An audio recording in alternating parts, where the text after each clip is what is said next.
नमस्कार, कसे आहात तुम्ही? बरे आहात ना? आज पापलेटचा सार करते.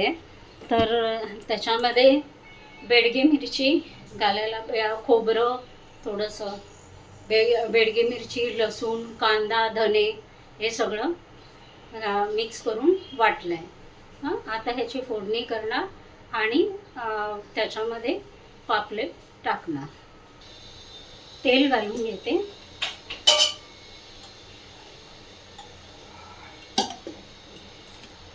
त्यामध्ये हे वाटण घालते.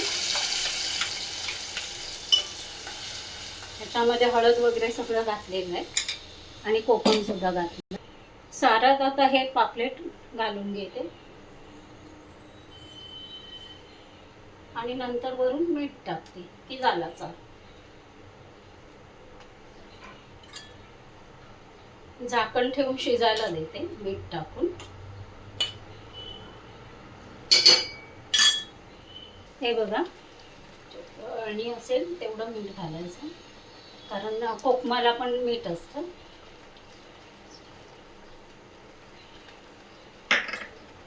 आणि आता ही तारली आहे ती फ्राय करणार. तर तारली फ्राय करायला मी ऑलरेडी याची पेस्ट करून घेतली. याच्यामध्ये बेडगी मिरची, लसूण, आलं आणि चिंच असं आहे. तर आता ह्याला फक्त हे रेडी आहे, हे रेडी करून ठेवलं, ते त्याला लावून घेते आणि नंतर मग फ्राय करणार. हे बघा, असं रवा आणि तांदळाचं पीठ लावून घेतलं. हे तारले आहेत ते फ्राय करणार. ऑलरेडी आलं लसूण पेस्ट वगैरे सगळी लावलेली आहे, लावून ठेवलेली. आणि आता हे फ्राय करणार.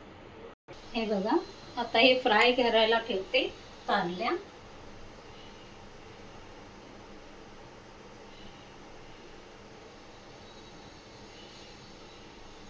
त्याच्यावर थोडं झाकण थोडा वेळ ठेवणार, म्हणजे हा खरपूस चांगल्या भाजल्या जातील.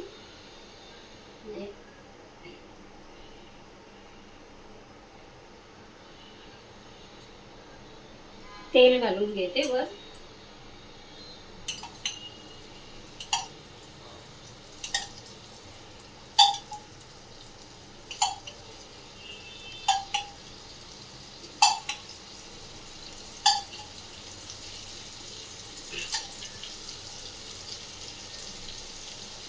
झाकण ठेवून छान खरपूस भाजून घेते. झाकण ठेवलं. इथे पापलेटचा सार झाला, उकाळी आली छान.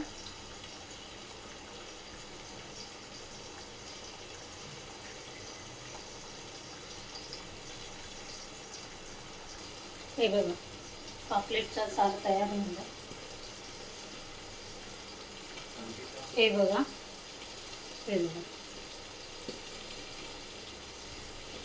छान लाल कर आली.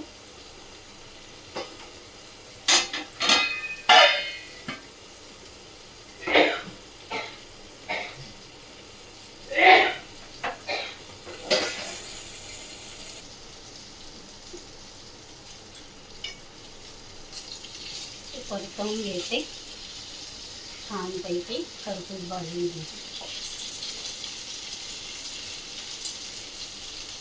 हे बघा, छान खरपूस भाजली गेली.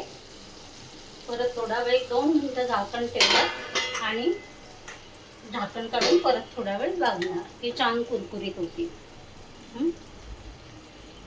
चला तर मग असाच एक छोटा व्हिडिओ घेऊन परत भेटू. तोपर्यंत नमस्कार. तुम्हाला माझा व्हिडिओ आवडत असेल तर नक्की लाईक करा, सबस्क्राईब करा आणि कमेंटसुद्धा करा. चला तर मग बाय.